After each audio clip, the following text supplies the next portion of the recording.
Hey, welcome back. This is Chris. Welcome to my newest video. It's going to be Halloween themes. So I just went through my collection here and did some pulls, and I've got, I think, 9 or 10 books. I'm going to go through and kind of show you and tell you why I love the books and maybe a little history, if I know the history on them. So let's get started. First book, Spooky Haunted House, #1. I think it's from 1972. You got Spooky, the little ghost. He's one of the friends of Casper and Ghostly Trio. This is a pretty good story. I think the art is by Warren Krimmer.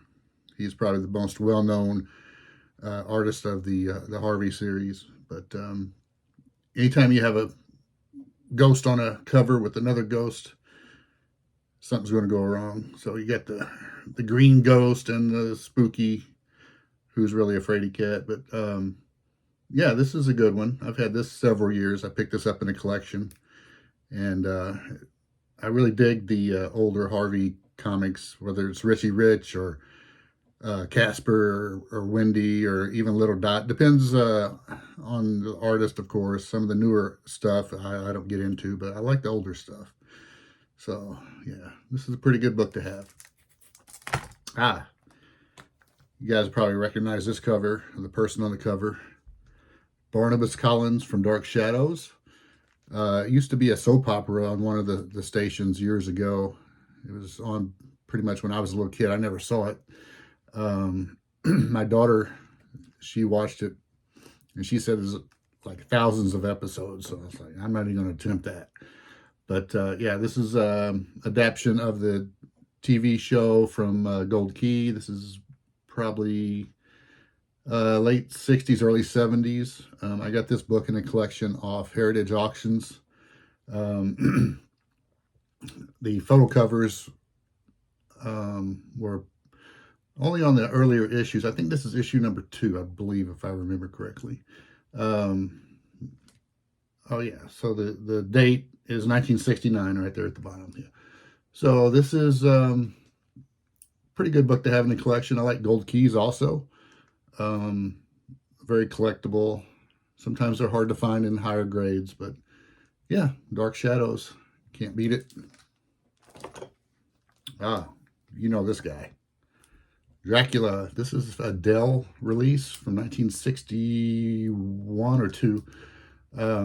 Dell came out with a series of books. There was The Monster, Frankenstein, Wolfman.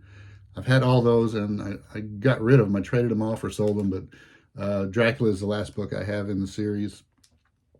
And just look at that art. You don't see art like that anymore. The hand-painted stuff. You know, books today, they're all computer-enhanced images, and it's just very blah. But these Dell books, they're really great. You know, look at that art. Can you see that? Look at that. Can't beat it. So Dracula, I think he only had 1 issue. It was like a one-shot. I think it's like a adaptation of the movie. But yeah, this is good to have in my collection. I think I got this off Heritage also in a group of books. Here's one I got recently. I've been wanting this forever and a day. Marvel Team Up 36, Spider-Man and the Frankenstein Monster. So when I started collecting in 1975, Frankenstein was pretty popular in Marvel. He had his own series. I would go to the dime store where they sold 3 comics in a pack for, I think it was 50 cents or something like that. And I would always see these Frankenstein books because they tore the covers off so you could flip it around and see the full splash page. And this was one of the books that was in the packs without the cover. So over the years, I've been wanting to get this book. I finally got it. I graded it a very fine. But yeah, you can't beat Spider-Man and Frankenstein. I think this art is by Jim Mooney, I believe. But yeah, look at that. Colors are great. You just can't beat that. I love early or mid 70s Marvels. They're my favorite. From like 1975 to 1979, 80. I just love them. Oh, okay. Here's a good book. You Archie collectors will know who these folks are. You got issue of Pep 158. The gang is in a haunted house. Archie says, haunted house, bah. And then you see Jughead looking at the ghost, lifting the chair up and coming down the stairs. He's scared like a chicken. Look at him. I think this cover is by Bob White. It's not a DeCarlo cover. Bob White did a lot of Archies in the mid-60s. But yeah, this is a pretty good one. I love the Archie horror stuff. Look at that. It's great. All right, next we have, oh, this is a good one. Iron Man 101. Look at this. Iron Man getting his butt kicked by Frankenstein's monster. So I think this is, I'm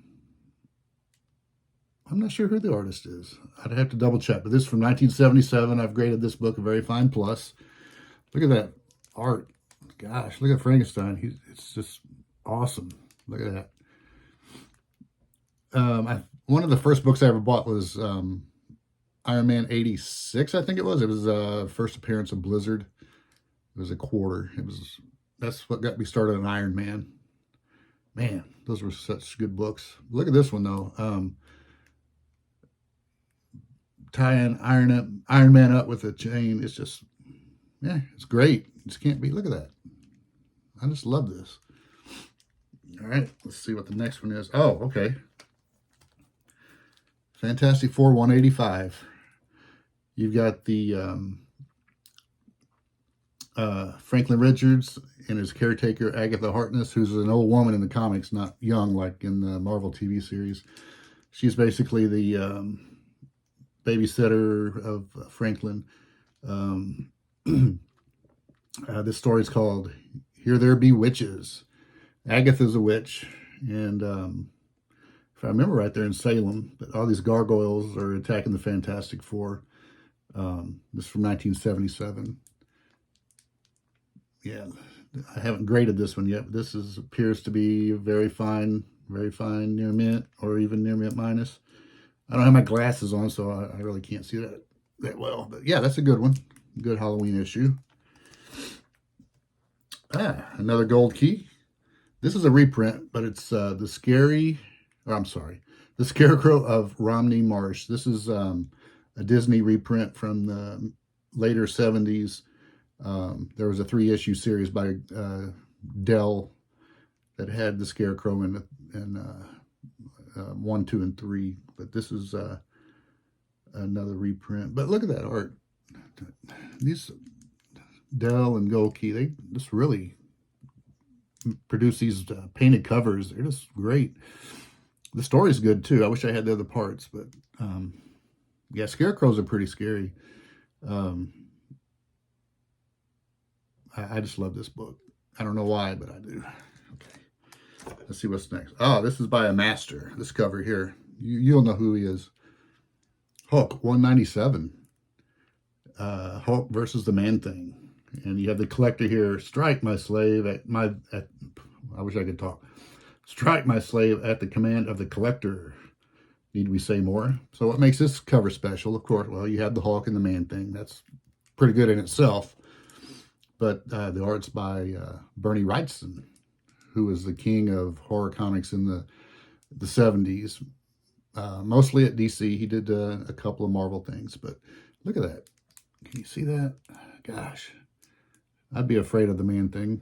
Look at that. And it takes place in a swamp, just like the other character he drew, the Swamp Thing. But yeah, this is great. Can't beat it. Love these era Hulks. Gosh. All right, my last book. Richie Rich Gems, #2. Look at that. Art by Warren Krimmer. I dig these Richie Rich adventure comics. I don't care for the funny haha covers, but I love these adventure type horror covers. Look at that face on that mummy.